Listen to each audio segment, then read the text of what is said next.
इचलकरंजी येथील विक्रमनगर परिसरात घडलेल्या मारहाण प्रकरणात न्यायालयाने दोन्ही आरोपींची सबळ पुराव्याअभावी निर्दोष मुक्तता केली आहे.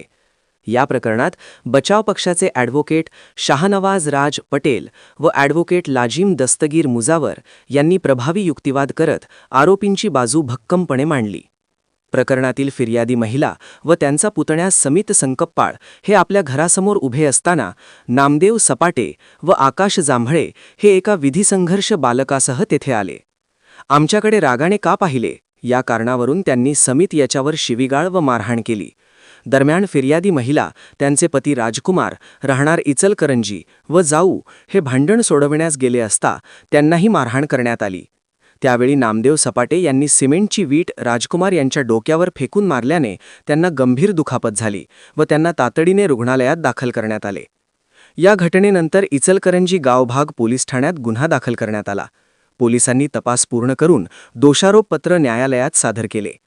खटल्यादरम्यान फिर्यादी, पंच, पोलीस अधिकारी व इतर साक्षीदारांचे जबाब नोंदविण्यात आले. मात्र साक्षीदारांच्या जबाबांमध्ये विसंगती आढळली. तसेच जप्ती पंचनामा व मुद्देमालाबाबत तफावत स्पष्ट झाली. या सर्व बाबींचा विचार करून ॲडव्होकेट शाहनवाज राज पटेल व ॲडव्होकेट लाजिम दस्तगीर मुजावर यांनी न्यायालयात उलट तपासणी करून ठोस युक्तिवाद मांडला. परिणामी आरोप सिद्ध न झाल्याने न्यायालयाने दोन्ही आरोपींची निर्दोष मुक्तता केली.